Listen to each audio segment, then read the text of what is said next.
Hi అండి, welcome back to Manvith shoots. So summer స్పెషల్గా మామిడికాయ పులిహోరని ఎలా చేసుకోవాలో చూద్దాం.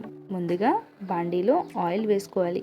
నేను తాలింపు అనేది 1 kg రైస్కి సరిపడా చేస్తున్నాను అనమాట. సో ముందుగా పల్లీలు వేసేసుకుందాం. 1 కప్ అయితే సరిపోతుంది. ఆ తర్వాత 5 ఎండుమిర్చి, తాలింపు గింజలు సగం కప్పుకి 8 పచ్చిమిర్చి వేసుకొని 2 స్పూన్ల పసుపు వేసుకోండి. ఆ తర్వాత కరివేపాకు, 1 స్పూన్ ఇంగువ ఇలా వేసుకొని అన్నీ ఈక్వల్గా ఫ్రై అయ్యేంత వరకు ఫ్రై చేసుకోవాలి. సో ఇలా ఫ్రై చేసుకున్న తర్వాత 1 కప్పు మామిడికాయ తురుము వేసుకోవాలి. 1 కప్ అంటే ఒక పెద్ద సైజ్ మామిడికాయ తురుము అయితే సరిపోతుంది. ఇలా వేసుకొని మీ టేస్ట్కి సరిపడా సాల్ట్ వేసుకొని బాగా కలుపుకోవాలి. 2 నిమిషాలు స్టవ్ మీద ఉంచితే సరిపోతుంది. ఆ తర్వాత 1 kg రైస్ని ఇలా ఉడికించుకొని సగం కప్పుకి క్యారెట్ తురుము వేసుకోవాలి. ఇలా వేసుకున్న తర్వాత పోపుని వేసేసుకుందాం. మీరు మామిడికాయని ఇలా పోపులో అన్నా వేసుకోవచ్చు, లేదంటే డైరెక్ట్గా కట్ చేసన్నా వేసుకోవచ్చు అండి.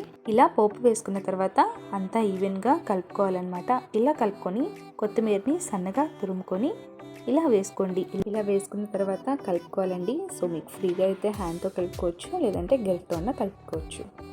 సో చూసారు కదా, మ్యాంగో పులిహోర రెడీ అయిపోయిందండి. ఇప్పుడు సర్వ్ చేసుకుందాం. సో చూసారు కదా, చాలా ఈజీగా అండ్ టేస్టీగా ఉంటుందండి. సో ఇప్పటి వరకు ట్రై చేయని వాళ్ళైతే తప్పనిసరిగా ట్రై చేయాలండి, చాలా బాగుంటుందన్నమాట. సో నా వీడియో కనుక మీకు నచ్చినట్టయితే లైక్ చేయండి, షేర్ చేయండి, సబ్స్క్రైబ్ చేసుకోండి. అలాగే పక్కన బెల్ ఐకాన్ని క్లిక్ చేసి ఆన్ నొక్కండి. Thank you.